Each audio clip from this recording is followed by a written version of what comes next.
Chris, you still with us? I am, Mayor. Thank you. Rich and I will do our best to whisper going forward. All right, we're calling this meeting back into session to continue through the manager's report and talk about village facilities. Mr. Baker. Good evening, Mayor, members of the council. Excited to be here this evening along with the design team for the facility replacement and sustainability plan to talk about two very important spaces within and around the building, the Betty Cheever's Chambers and the Blackburn Civil Rights Plaza. We're seeking council input as the design progresses on these two important areas. Thought I'd start out with some just orientation. If you look at the rendering here, this is the building design. Again, this is a combined police station, village hall that will also accommodate the administrative offices for District 58. It is located on the west side of the Civic Center site that we're on right now. Will be constructed in the parking lot. Construction due to begin in the third quarter of this year. So the building that you're looking at here has two entrances, one for the police station, here shown with the mouse right there. And this is the entrance for the Village Hall and the District 58 portion of the building over here. And people would actually come into this entrance, or there's also an entrance on the other side of the building that would take them to a lobby that connects east side to west side. And the council chambers would be located right here. So entrance into the building and then into the chambers. Just thought that orientation would be helpful. I'd now like to introduce the design team that will be assisting me with the presentation and discussion this evening. We have David Yandel, principal with FGM Architects and design team project manager. Reagan Porter, who is the principal with FGM Architects as well and a interior design lead for the project. Also with FGM, Anna Neller, an interior designer. Tim King, principal with Hitchcock Design and the landscape architect, and Christopher Wong, principal with Selbert Perkins Design, design consultant focused on signage, graphics, and wayfinding. So we're excited to have this group here to provide brief presentations, but really to hear from the council to make sure the design of these spaces sort of meets the needs of the council and the community. I'm going to start out providing a few introductory comments and then turn it over to the design team members for more focused presentation on some of the specific topics. So what we're seeking council input on this evening, more specifically, is the council chambers functional design. So you'll see some floor plans, you'll see some options, but ultimately what we like is comments that help guide us on the functional design of the council chambers. And specifically, the question of should the dais for the council sits on, be a movable dais that can be moved out of the space when it's not needed and put together when it is, or should it be a fixed, and typically they're fixed and raised dais, obviously where the council's sitting right now, are one of the key questions that we're looking for guidance on. The second area that we're seeking input on is the plaza and the landscaping design and visual features that will be incorporated into the plaza. So you'll see some examples and illustrations in the presentation materials, and we're looking for input in that area as well. A couple other key attributes of the overall plan. And these were included way back in the long-range plan documents as we were having some of the initial conversations back during the last summer in preparation for the facility replacement sustainability plan. But we talked about important attributes that have really guided the approach to design of the entire building. Efficient use of facilities, making sure that the facilities are used in a way that makes productive use of the space and does so now and well into the future. And that goes hand in hand with point number 2, creating flexible workspaces, not just individual workspaces for employees, but also spaces where the council and the community get their work done as well, and having flexibility to be able to adapt and meet the needs of a variety of different users, and also adjust and adapt to future unforeseen circumstances. The ability to right-size the buildings, again, emphasizing that point of adaptability. And then seeking partnerships, which has also been a key component of this project all along, and really emphasized in the partnership that we have with District 58 that'll be joining us in this facility as well, and actively using the space that we're talking about designing. So just to give you an idea about how that space will be used, which is quite a bit different than how the Chambers is used in this building right now. You can see a list here on the board. Obviously, council meetings. District 58 will hold their board meetings in the space. We'll welcome the Park District back as well into that space, provided that's an interest of theirs.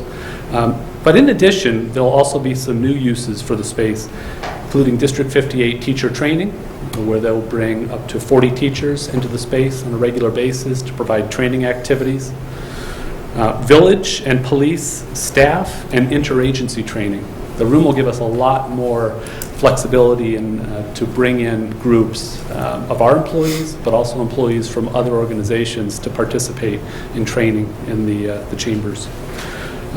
Board and commission meetings will take place there as well, and of course community meetings and gatherings in the spaces. So we envision it being a much more active space than how this space is used, especially during the daytime.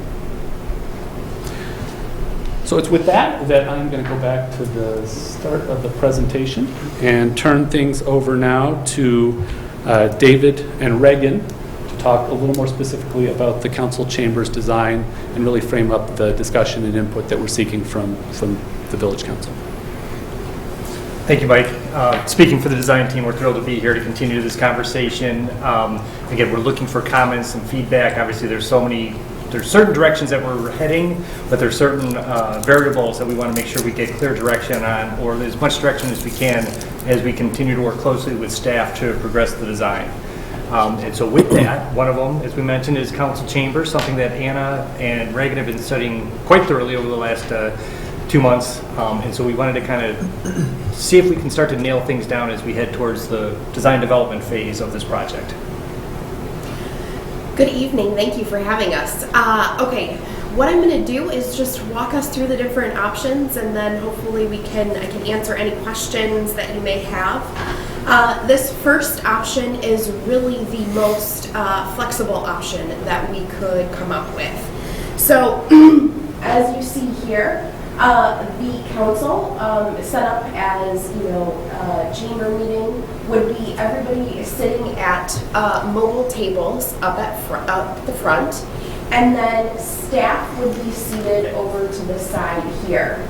I think one thing that's important in mentioning in this option is that these tables really can have a multitude of different design aesthetics to them. So don't think of your typical just flip-top table. We can do a full modesty like you have here at your current dais, where it goes to the floor so that nobody can see your legs or anything that may be underneath there.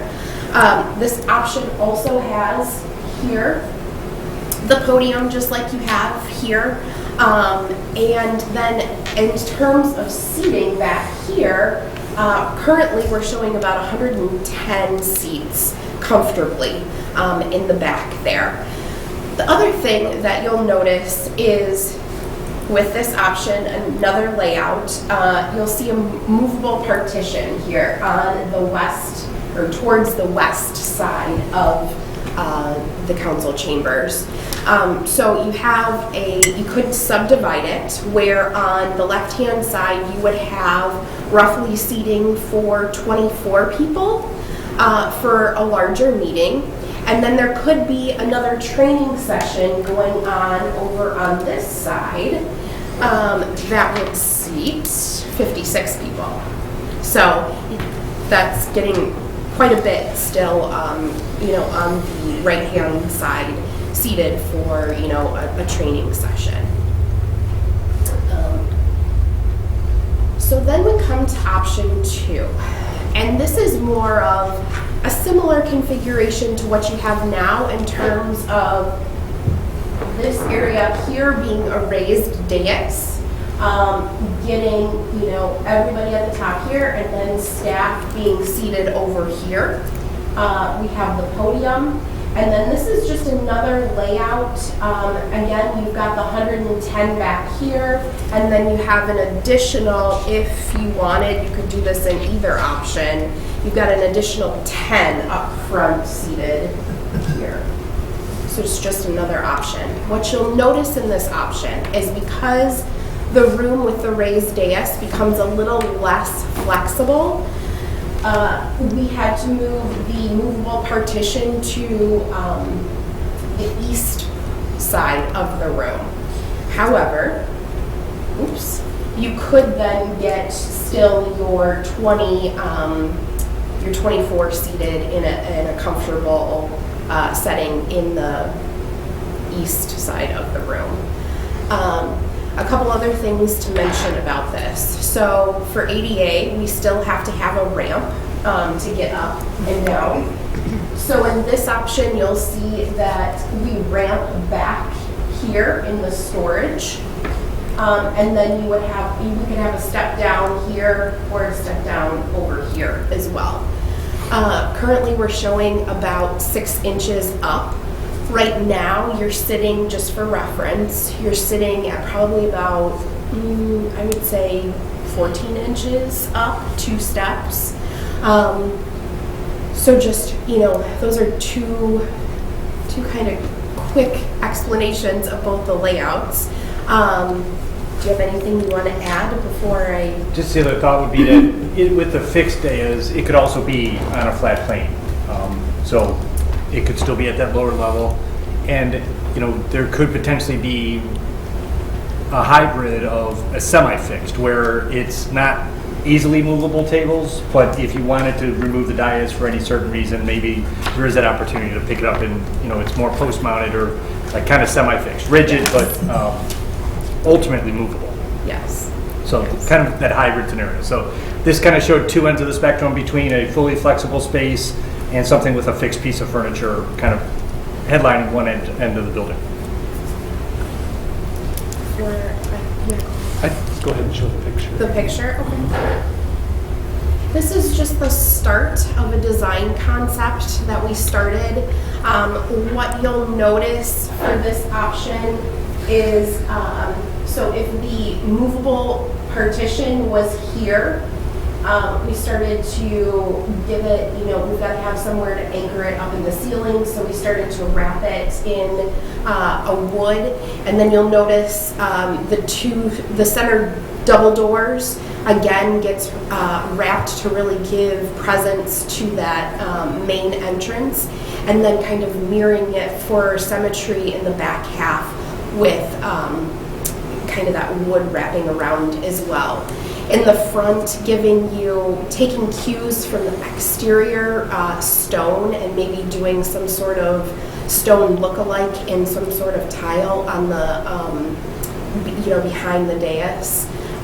So it's just the start of how it could look.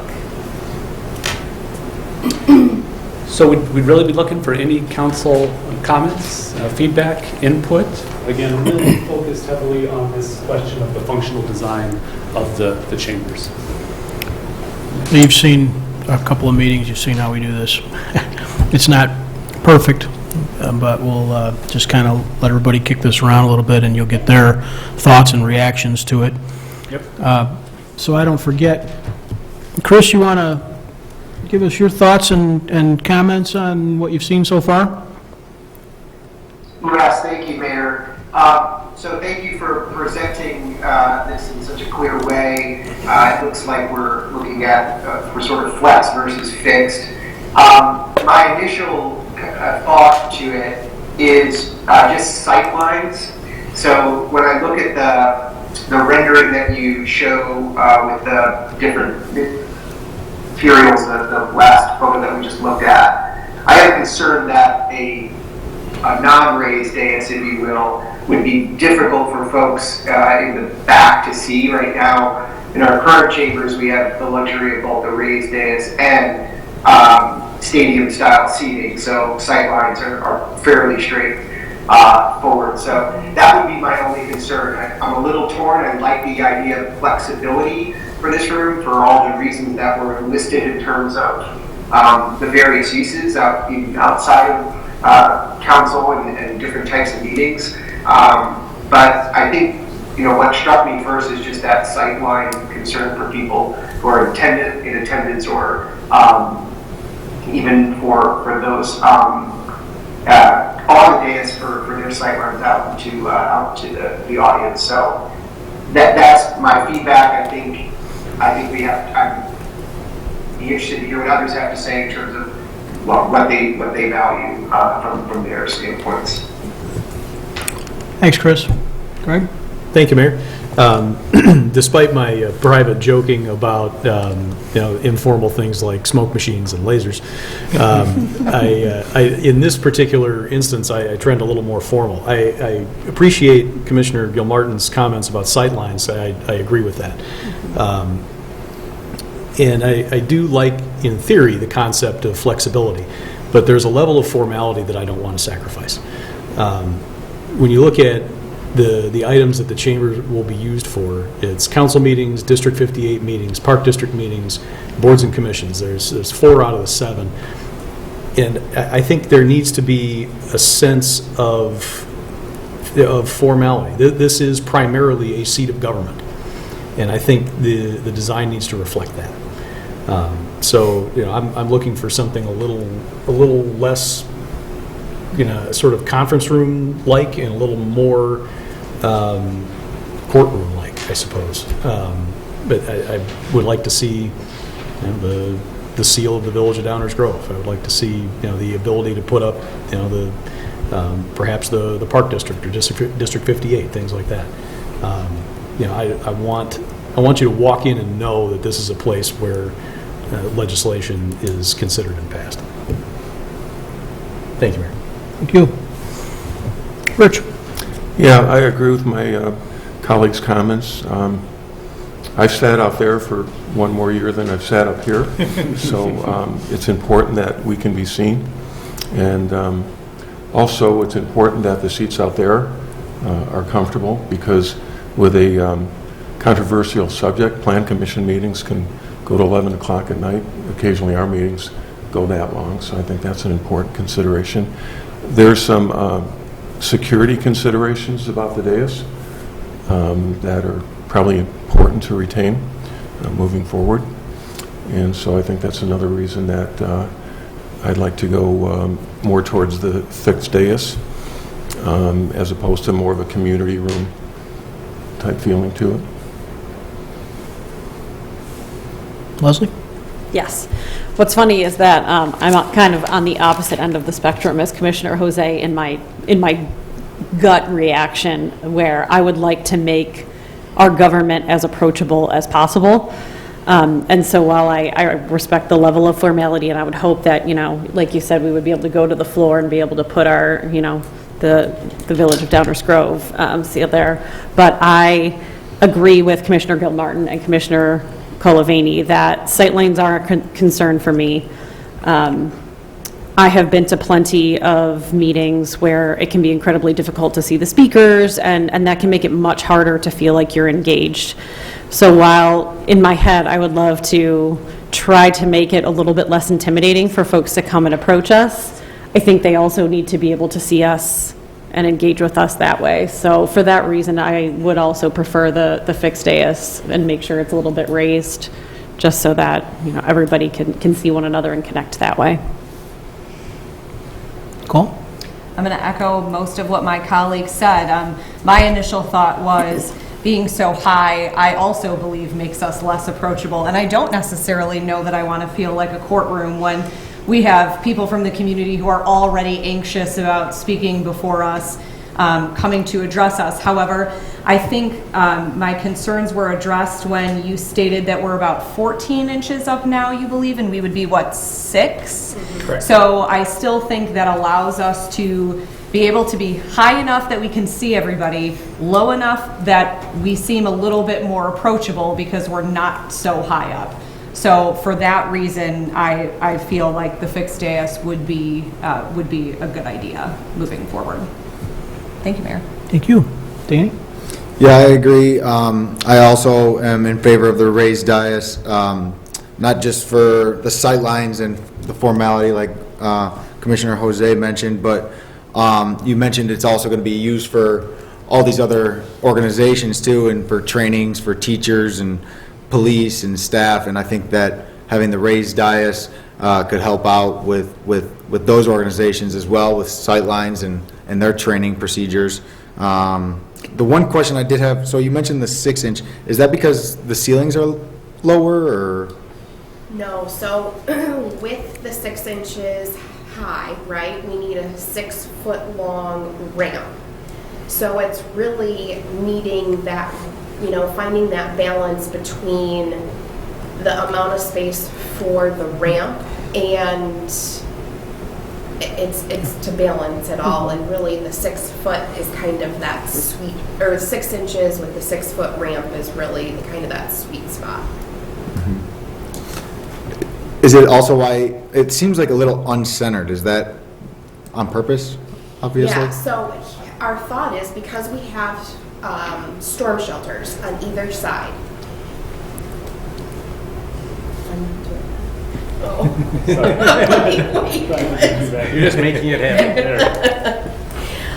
Okay, so we have storm shelters on either side, and we have to have rated doors to those storm shelters. And so you have double doors going in on either side, and really to balance that out, because we can't get those rated doors really in wood. They'd have to be some sort of metal. So we're really trying to make those blend into the back to really, even though there's symmetry within the space, there's a piece that then kind of recenters it almost in the perspective with that stone coming down. Yeah. It does. This is obviously not the final design. Right.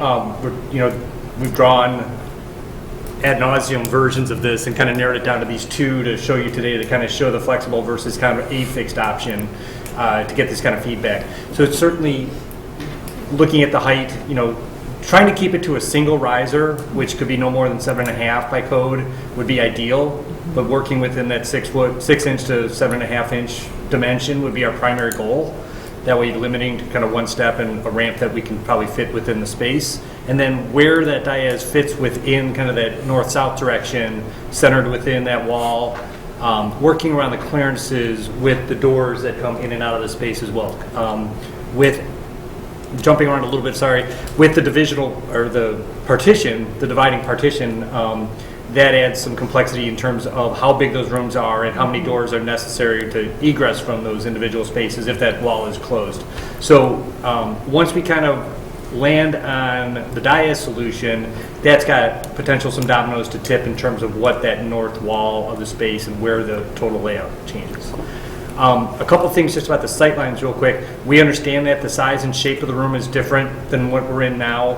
Obviously the tall dais and the tiered seating is great. This room, while not perfectly square, is approximately 49 feet by 49 feet, 50 feet square. The new building, or the new space, is a slightly different geometry, again, to try to get that flexibility.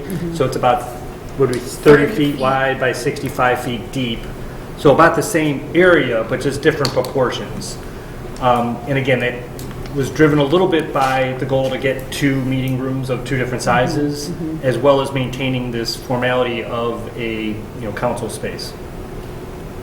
And so with sight lines, what we're trying to do, and is you can kind of see in this image as well, is additional monitors that would potentially be integrated into the space for those who may be sitting in the back on an overcrowded event.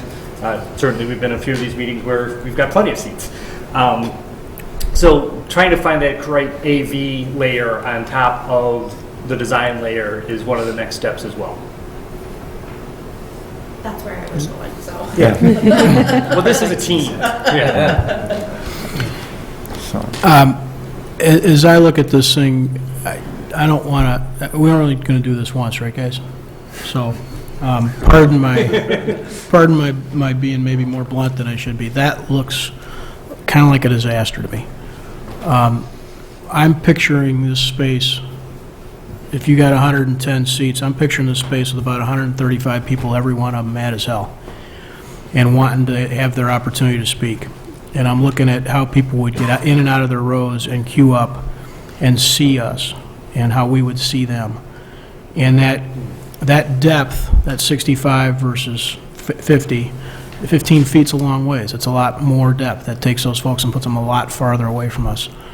The idea of a flat floor, you know, is there any, I assume we got ADA issues, installing stairs on purpose, but is there any way to get an elevation change from the front to back in the seating? Multiple rows. That 30 feet almost negates the opportunity, I would think, for a center aisle, which forces people into a tough spot. Because the other thing that happens, I know this is a little funny, but it's like going to a wedding. Depends on bride or groom which side of the aisle you sit on. Well, that's reality. The reality is we get 35 or 40 people out here, and 17 of them feel one way, and 17 of them feel another, and they kind of like the idea they get to sit opposite each other. And so there's just some logistics that when I see a room like that, I think it's likely to add to relatively low ceiling, forcing people together, and making them queue up in a way that is tough for them to move around. It's likely to add to rather than detract from. The truth is, you know, you mentioned that oftentimes we have these meetings and there's nobody here. That's right, because nobody comes to say, great job, guys. They show up when they're mad, right? And so they're already here. The reason they're here is because they're unhappy about stuff. It's just kind of reality. I was thinking back, the first time I was in this room, anybody want to guess?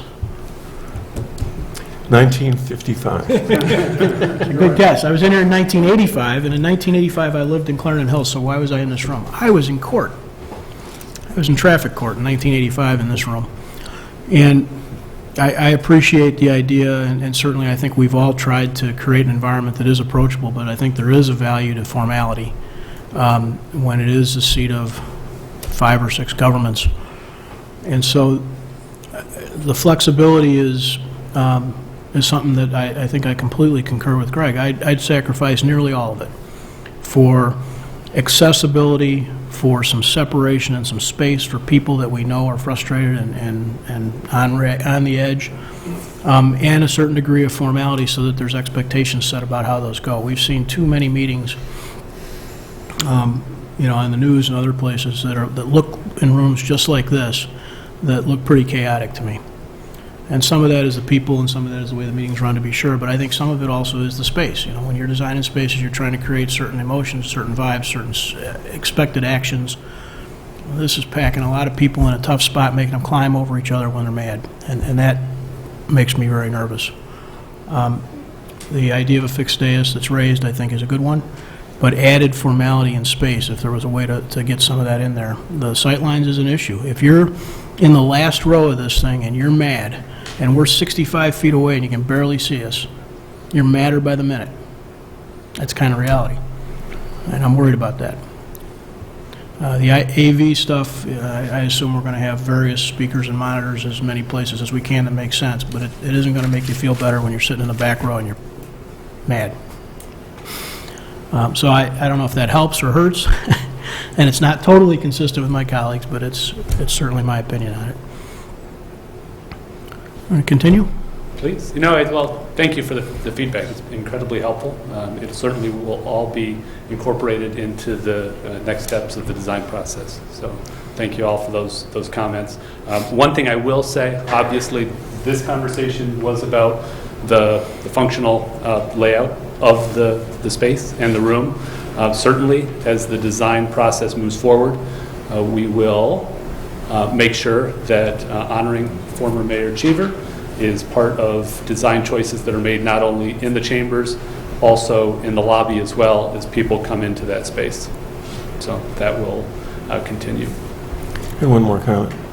Could the floor be sloped as opposed to stepped up? It occurred to me that the Tivoli Theater is sloped. There's no steps as people go down, up or down into the auditorium.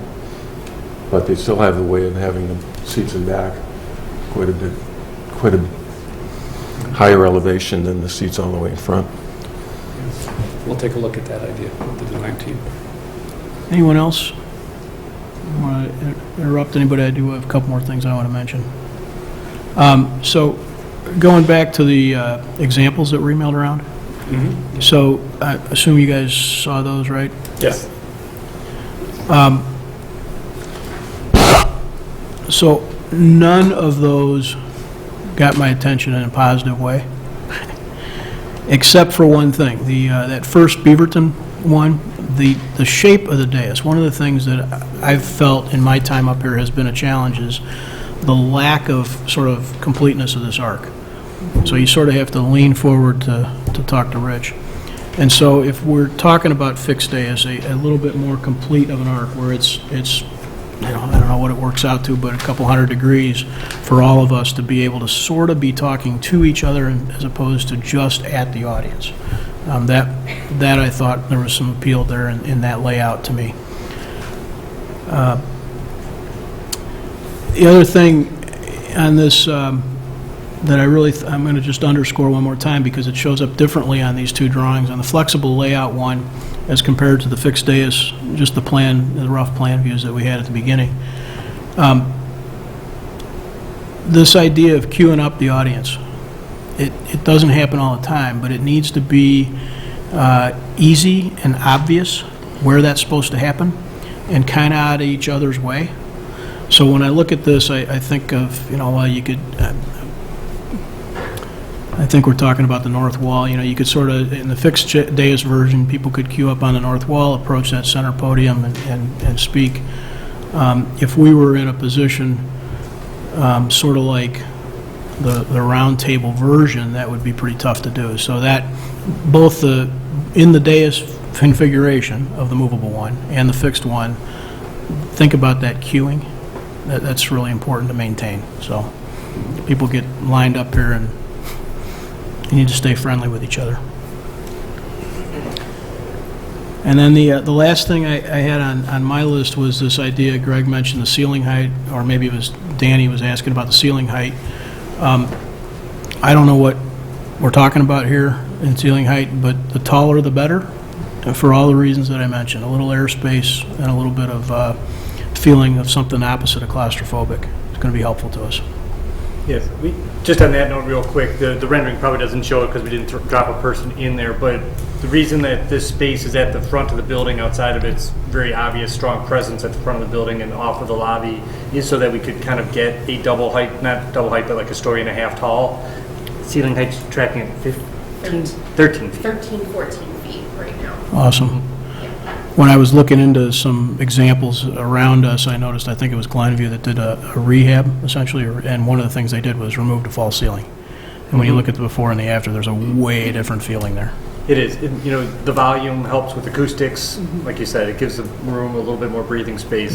There's a lot of positives that come out of that. Cool. And this is why we're here. Anybody else? All right, you might want to continue down the road I here. will. Yes, let's move ahead. We will now, get this back here, move on to the exterior plaza, or more formally known as the Blackburn Civil Rights Plaza. And I'm going to turn it over to Tim King, the landscape architect, to begin the conversation. Great, thank you, Mike. So, real briefly here, I'll just touch on the overall landscape plan for the site. We're currently working with staff to make sure that we're addressing all the village code requirements for perimeter yards and all those different components and issues. So that we're working through. Those things are, there are specific requirements we need to meet. We're going to make sure we meet those, and we've adjusted the site plan to make sure we can achieve those requirements. The plaza itself is a little bit different story, where we don't really have certain code requirements that we need to meet with this space. More so, just the way that the design of the building is, it creates this really nice entrance space that we can work with. So some of the parameters that we're working with here, which are real components that we need to deal with. Let's see if I can point these out here. So the way the site works, the way the site works, this corner is the low point. So all the parking lot slopes down in both directions here, And so this point is about 6 feet lower than this plaza space up here. So these lines that you see in here are a series of retaining walls that show up in the illustrations that we'll point out a little bit more. But we need to transition that grade down so we make sure that we have ADA accessible walkways to the building entrances and through the space. So the police entrance is on the north side, and the village hall, as Mike had pointed out before, is on the west side, and so we need to make sure we're providing clear access to those points. The darker brown material there is what we're pointing out as a potential for a plaza-type space. We have flexibility on how much space we provide there, but then you can see that there's also a good amount of landscape in that space as well. We want to make sure we're providing trees for shade. If people are going to be out in that space, that's something that's important, that we make sure we have some comfortable spaces. And then we also we're starting to represent some furnishings in there. But generally speaking, our design team hasn't gotten into those details quite yet. As the site plan develops, we'll start to get into that. And tonight, we just wanted to get some feedback on what do we want to occur in this space? How much space do we think is necessary for public gathering?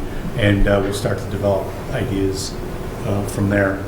So this is the image that we had shown earlier on, but you can see those white lines are those retaining walls. I will point out in this graphic that the grading isn't quite right on the parking lot. It looks like it drops a little more significantly than it really will. We're working with the engineers to work through all that.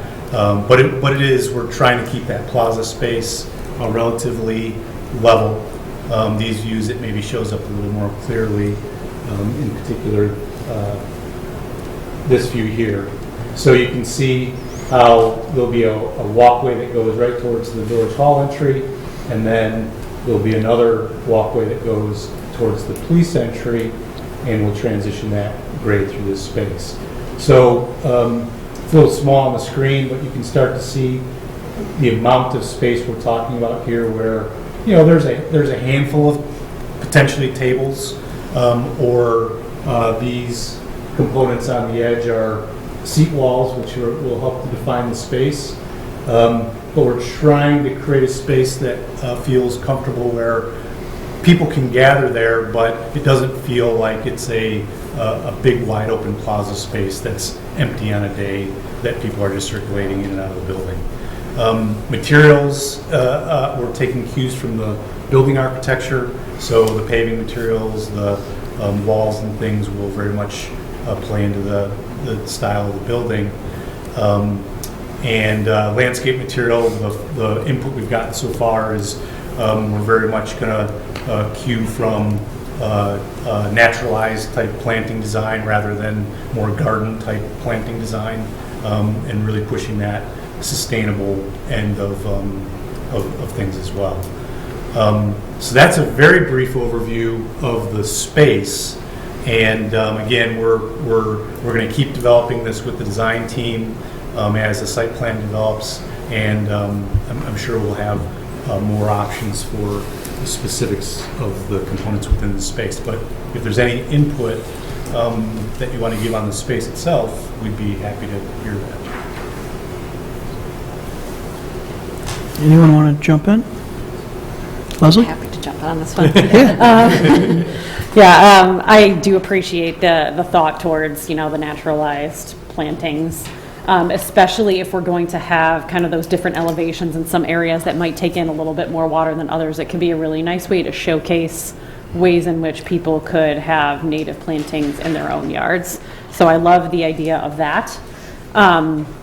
One thing that may or may not get me in trouble up here, we'll find out, is, man, would I love this to be able to be a place where we could have something like potentially public art or fine arts. If this is going to be, a plaza that's celebrating the history of civil rights, then I think it should also be a place where we get to celebrate our different cultures and diversity, change makers in the village. It could just be a really wonderful opportunity to bring people together in that way. And I think public art is a wonderful way to do that. So I don't know if it's possible or if there are spaces where perhaps we could partner with some non-governmental organizations to make that happen. I would love to be able to see that again, to make this plaza more than just a name and make it something that's actually meaningful to the community in that way would be great to see. So those are my thoughts. If I could interrupt just very quickly. So we've got a two-part conversation here. So we've kind of set the stage with Tim, and this is a very collaborative process between the design team for kind of the building and the project as a whole, Tim from a landscape standpoint, and then Chris and his team, who's kind of our, we're going to interweave this kind of graphics and wayfinding. And so we're on you. And so once we kind of hear this general plaza conversation, it'll set up Chris nicely to kind of come back and talk about some of the ideas that we're working with staff on in terms of addressing that specific point list. Anyone else? Mr. Gilmartin, you want to weigh in here? Yes, thank you, Mayor. So one of the questions I have, and thank you for the drawings and the rendering, really helpful to see it in 3D and visual. One of the questions I have is part of the intention of some of this design to allow for a space for public gathering? And I don't just mean like at a table here and there, but like where a group could meet for an outdoor talk or that type of thing. Like, is that part of what was considered in this, given who and what we may be calling this plaza? So the initial conversations we've had were to create a space that was flexible and right-sized for the space. So there's, again, that's somewhat subjective. How big should the plaza space be in relationship to the planting? So we're still working through that. But I think the answer to the question is we want this to be a spot where people can gather, yet at the same time, I don't think people really envision it as being just a wide open, flat, paved space that feels empty on a day-to-day basis. So it's finding that balance. Okay, great, thanks. I think it's, for me, I think given sort of the motivation to use this space and use this space as a way to honor one of our founding fathers, I think the opportunity to create a space that could be gathering would be great, and continue. The seat walls look great. And I would just also suggest we think about, and this is probably further down, but just any sort of electric needs or things like that could host some sort of outside thing, or even like lighting that may make that a more functional space for whatever activities we may see fit there, as outdoor space seems to be more and more desirable for those in town. Sure. Thank you. Thank you. What else? Rich? Yeah, I do like the idea of native plantings, and when thinking about this, we think we have some opportunity for taller plants further out and shorter as we get closer to the building, and that make a barrier to entry. My next comments might run counter to Commissioner Gilmartin in that I'm not sure people will hang out here. Now, it could be a catch-22 or which comes first kind of thing, but typically the only reason people hang out here is when they're even madder at us when they leave and they want to have a place where they can sit and complain about us and the things we either said or didn't say, or things we voted on that didn't go their way. And so I'm not sure how to best facilitate that. Having 4 people at a table is probably not going to be the best way. And I don't know if I'm articulating that properly, or if anyone else understands what I'm saying, but that's okay too, I guess. Anyone else want to weigh in on this? Greg? Thank you, Mayor. You're right, 4 people at a table might not be the right way to do it, but hey, I'm open to ideas. The key point for me is I think I envision this as being a place where people can gather, whether it's 4 or 24 or 120. Well, hopefully we don't get that many protesters, but I was going to say 124. But I do see it as a place where you could have, a demonstration, where you could have a vigil, where you could have, something of that nature, where folks might decide to, rather than come and speak at the podium, find another way to send a message to us. And it hopefully will be more celebratory than anything else. But I like the idea of having that spot to gather, something other than a parking lot. Thank you, Mayor. Thank you. Nicole? Thank you, Mayor. I agree with most of what a few of my colleagues said in terms of leaving this for a larger gathering spot, but I do hope that we consider some flexibility with the space. I wouldn't like to see it empty all the time. I would hope that we could do some tables where people could sit. I know we've got a few near the train station, which are utilized all the time, particularly in the summer when people are out and about and walking around downtown, and maybe they're just getting ice cream, or then they're strolling around and they're looking for a place to sit down, or they've got a kid that needs to tie their shoe and they need a place to sit.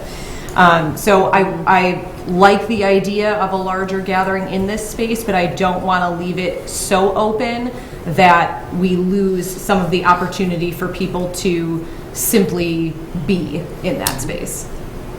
That's all, Mayor. Thank you. Well, I think the train station is a good example of that, and I don't know if it's the fountain that draws people there or the proximity to Main Street, or let's meet at the fountain, and then, we'll go for ice cream, or we'll go wherever. And then also what happens is you have bands that play there on a regular basis. Farmers Market is there on Saturday mornings, which is another reason for people to be there. So I like some of those ideas. I'm just not sure how much of that we'd be able to draw here, particularly when there's a big building between this gathering point and downtown. But I guess if we leave the place flexible enough. Right. I think even just a few would be nice. We don't need to fill it, but I also don't want it empty, if that makes sense. If there's a good balance, I think that would be nice. Maybe some people will say, let's gather near this beautiful new village hall. There you have it. Gardens. Free hot dog day. Danny, you got any thoughts on this? No, I concur. I think it's I agree that I'd like to see it as a gathering place, and similar to what Commissioner Colavani said, I think people really gravitate towards the Main Street fountain. If we had something like that here, not a fountain per se, but where people could come and take pictures, and maybe this could be the new face of, what you pull up on Google when you search Downers Grove. So I like to see it be a gathering place for people to come and hopefully have a good time and not protest, but yeah. Celebrate. Yeah. That's it. I think you're hearing the same message. I had mentioned that earlier when I was talking about the naming, that I wanted it to be a place for the public to voice, debate, celebrate, demand, change. When I was thinking about tonight, I also added a place to just be. I think Commissioner Wallace mentioned that too. So it's a little bit of a trick. That's why you guys are on the payroll. But a place to be, so that it doesn't feel like an empty barn. We don't want this to be a mall parking lot when people aren't in it. But at the same time, accommodating is a place to gather and a place for the community to rally, positive, negatively, whatever. It needs to be a space that accommodates that too. So some flexibility there is, what a nonsense term to try and tell you, flexibility. But these are the things that are in all of our heads. You've heard it now 7 times in one way, shape, or form. A place where people can just be, and at the same time turn around and make it a gathering place. I think are really important to all of us. So it's got to be something that ends up feeling pretty good, and it is our front door. There's that aspect of it too. We talked about plantings, and everybody is on the same page with that. I'd like to add that, site-wise, beyond the plaza, if we could not have to mow a blade of grass, that would be a really good thing in my mind. I can't speak for everybody up here, but when you think about the comments that have been made over the past 4 to 6 months about environmental efforts and the things we're trying to work on in terms of demonstrating with our building and setting the right message for people, you can create quite an environment, as you well know, without mowing anything. So beyond just the plaza, the amount of that we can minimize, the better, for a host of reasons, not the least of which is we're trying to set an example here. So I'd like to underscore that. I know we can do a good job without having to prune grass. The other stuff that we've talked about, and you guys have given us some slides a little later on, I assume that's going to be a little different conversation that maybe you guys want to lead or start, or we talked about some things as it relates to, in particular, to Blackburn and the naming and the process of trying to incorporate that. Yeah, I think that's a good opportunity to turn it over to Chris. It's almost like a to wrap perfect up. segue. The comments that you shared, which we likewise share. This is a gathering space in that front door and an opportunity to celebrate individuals within the village are some of the messages that we've been hearing.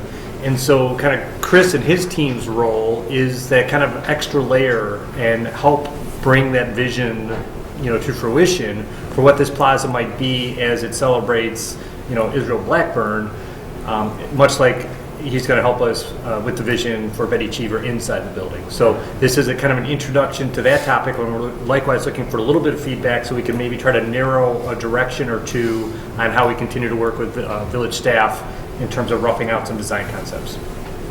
Great, thanks, Dave. Thank you. So you've heard a lot from both design teams, and we're working really closely with them as well as we'll be with staff. But I think before I dive into sort of the two big buckets of our approach into content, I think really context is key, right? When you go to a place, you arrive at the space and you learn so much about it, but then you start to discover things that you may or may not know beforehand.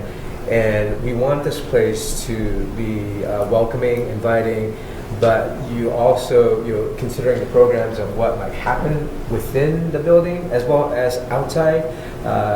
We consider, people of all ages, as you mentioned, about kids tying their shoelaces, and then I think of the little wolf out here. Or is it? I mean, that to me is a placemaking, storytelling element, and I think that ties back to your comment, Commissioner, about art and public art. And so when you have a moment like that, and then it becomes a teaching moment to kids, a storytelling moment to friends, and then all of a sudden this sort of blank space has a lot more richness in narrative. Celebrating the things that we want to celebrate and highlighting the things that we want to highlight. So having said that, our team had dove into this, started our initial research, and I think we will continue to do more of that. But we have taken kind of two broad paths and broad strokes into how we want to celebrate Mr. Blackburn's his legacy.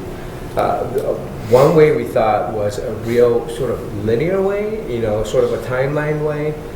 In terms of content, the way that we would curate the content is sort of his early life and then his life in Downers Grove. There are moments in there that we can highlight and teach and pull out and start to celebrate and narrate. And that's, we could sprinkle it throughout the plaza.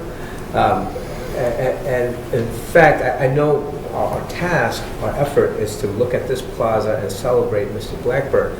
But could we, as we look at the entire site, how does the underlying story that we want to celebrate about community and people, how does that start to spill out? And so it becomes almost like a breadcrumb. But I know tonight we're focused on this, so let me get back to the point. We can also look at the plan in what Tim has done in providing us a context, whether it's plantings, whether it's pavement walls or seat walls and things like that. How do we then layer in storytelling? So one way, as I was saying before with the diagram before, is to do sort of a timeline sequence of events.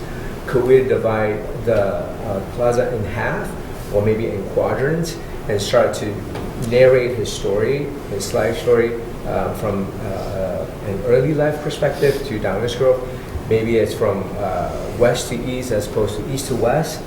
And how does it then connect to the corridor and the pathways?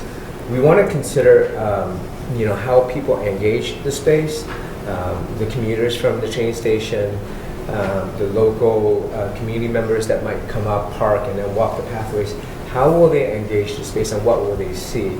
And then after they're done with their activities in there, what will they do? Will they sit and find and discover? There are many, many ways that we can start to layer that into the landscape, the hardscape, signage, things that could be really traditional, things that could be more integrated as opposed to just kind of, here's a sign that we slapped on, here. We want to make sure that it's done in a sophisticated manner so that it really honors the story that we want to tell. So this first approach really is kind of more of a timeline approach. And then there's a second approach that as we kicked around in our team, that we thought was really timeless in a way. We thought of the things that we learned about him and what made him successful, and we started to pull out these keywords and kind of spitball on it.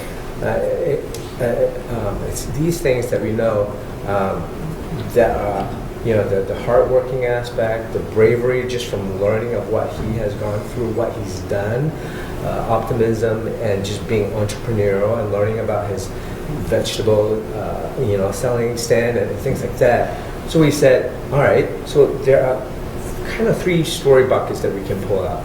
Is there a social impact story that we can start to tell?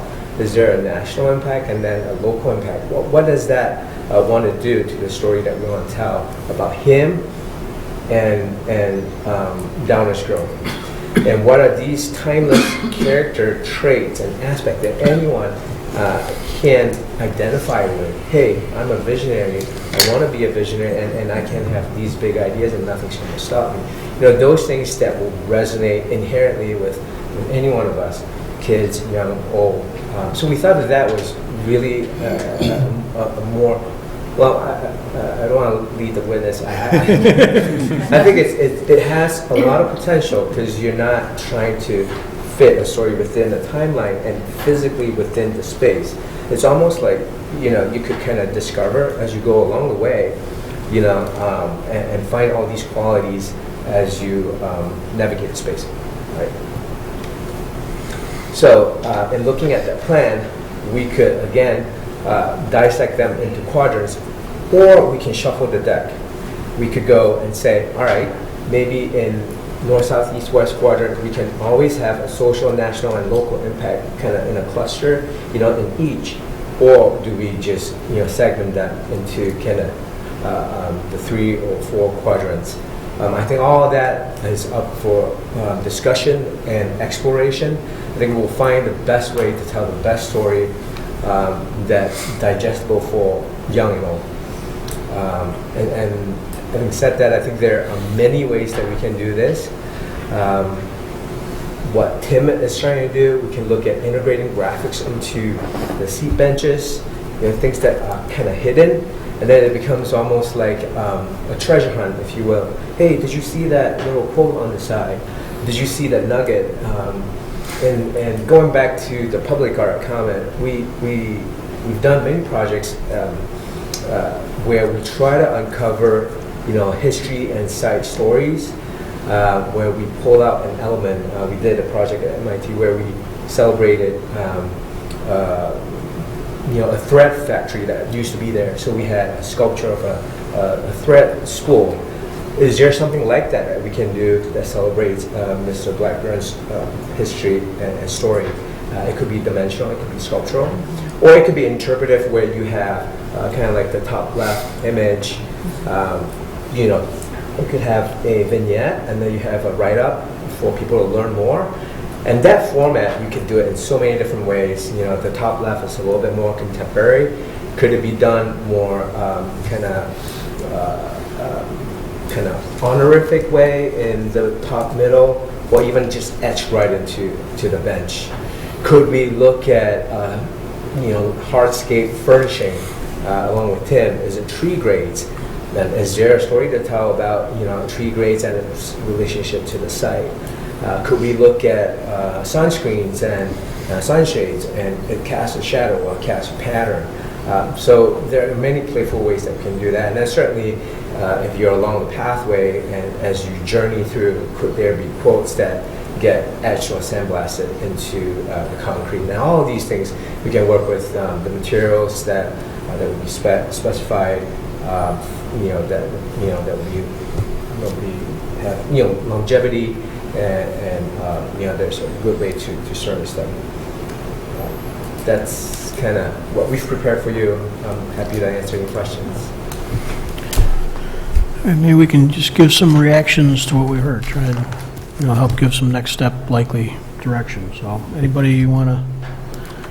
Did you start last time? I did, but you know that this is the stuff that I get excited about. Well, then start us off. All right. I love the second idea of the character traits. I understand kind of why a lot of folks go towards timelines, because it is very linear and it means you can follow a path. But I think it's really important for especially this piece of history, and honestly even now, to recognize that all of those early things that happened in his life were still a part of who he was later. And sometimes when you have a timeline like that, that gets lost. That, all of these things, despite having had success in Downers Grove, which is wonderful, all of those, traumas and everything were still a part of that very rich and complex character of who he was and who really any of us are. And so I love the idea of exploring those character traits, and seeing how it is that people can kind of overcome some of these obstacles, the environment that was around them. And so literally, potentially building that environment around them that can help foster some of that. And so that we could be that community that could do that for people who, again, want to be the change makers of the community. I love, for the technical parts, I love the ideas of the graphics and benches. Like I was just explaining, I love the idea of just incorporating it into that surrounding environment. Again, it just kind of, to me, feels much more like that building of the community and we are a part of this larger thing rather than just, some name on a plaque. It's more than that. He was more than just that one person. He was part of that community at that time, and that's what I would like to build, whoever ends up sitting up here at any given moment. So I really like some of those elements that you've shown of incorporating into the materials there. So, and being the informal educator who has done some write-ups like that, we definitely see that nobody's going to stick around beyond about 30 to 60 seconds. So any of those write-ups that are too long, you're going to get, maybe some nerds like me who might sit there and look at it. But that's not going to be my husband who's going to kind of blaze by it. So having those small vignettes that are built into the environment are going to be a little bit more accessible for all. So those are my thoughts. Thank you. Mr. Gilmartin, I keep looking to my left and seeing this big head on the screen. It's a great photo, isn't it? You know what it is? It's good. It helps me not forget you're out there. What are your thoughts? Appreciate that, Mayor. So, I want to thank you for the thoughtful design elements that you put into this. I too think option 2 stood out to me for many of the reasons that Commissioner Sadowski you mentioned. I think what I like about the sort of the quadrants or the different things here is I think initially it feels like a great representation of Israel Blackburn. I think there's a lot we can do there. But I could also see these spaces also representing other Downers Grove folks who have been kind of motivated or have been seen in the same light. So when we think about local impact and national impact, social impact, to me, those are things that I could absolutely see go beyond simply this initial design.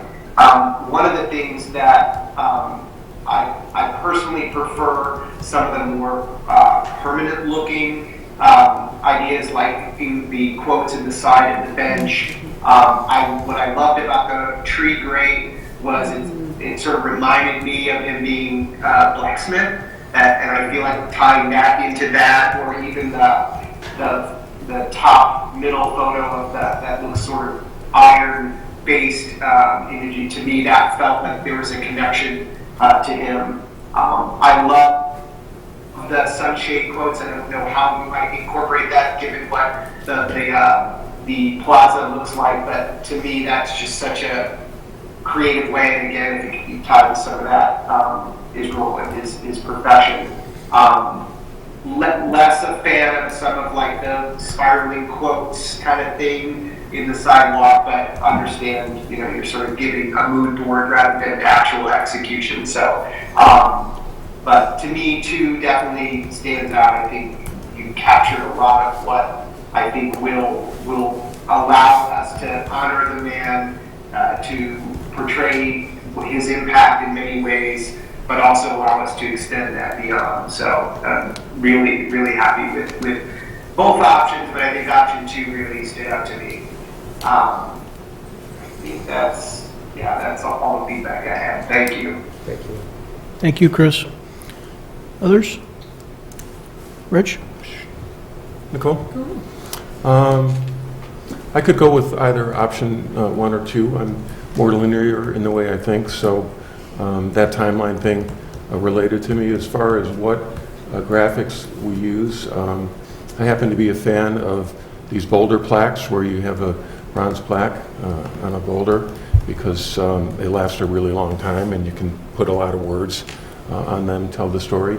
I do, but I would yield to the engraved seating type area. It's kind of a modern interpretation of that.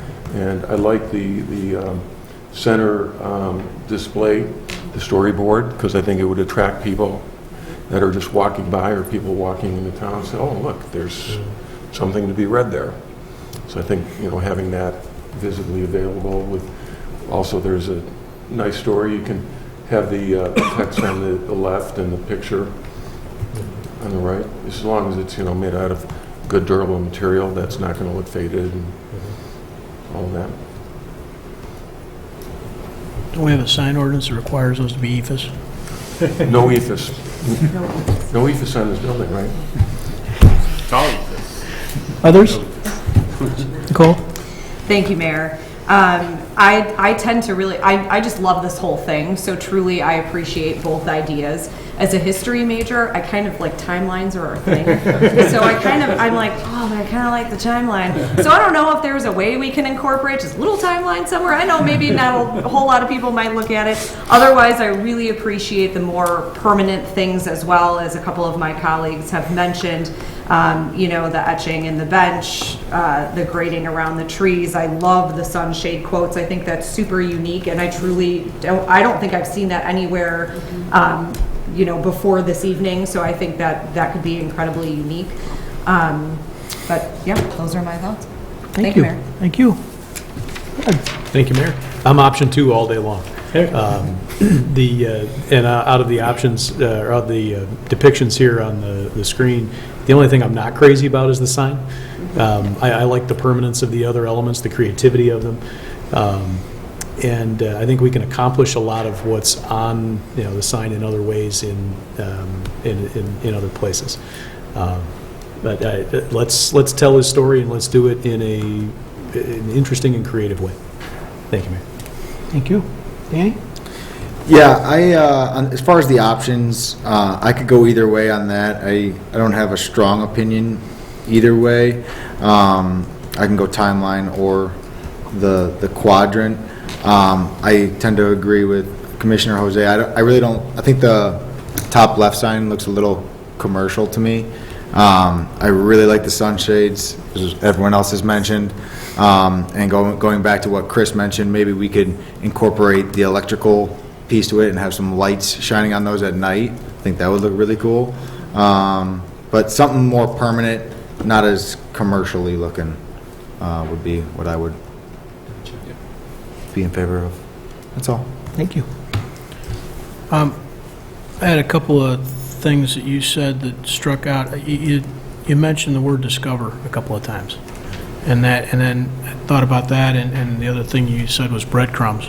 And I think about my interaction with these kinds of locations, the idea of discovering things. It's kind of anti-timeline. You discover something here, and breadcrumbs draw you somewhere else. And the other thing that I think is kind of can be really interesting and really impactful about those things is you think you know, right? You read the first thing and you think you know. But then something, a breadcrumb of some kind, takes you somewhere else to a piece of discovery, and then you really become engaged, because all of a sudden you're like, well, wait a minute. So that general premise that we would not be a pure timeline of signs, that, I mean, everybody has said that same thing, but some of those breadcrumb discovery things, as we weave pieces of this in and out of the plaza, is something that I'd be really hopeful we'd be able to pull that together.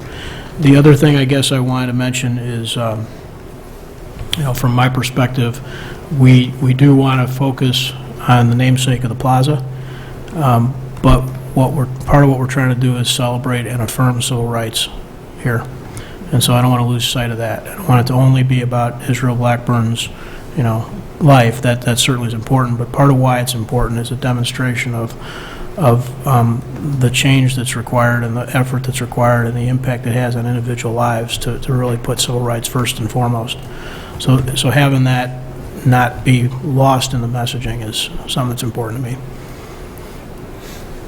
Got it. Thank you. Anyone else want to circle back around? Think we're helping? Absolutely. This has been extremely helpful.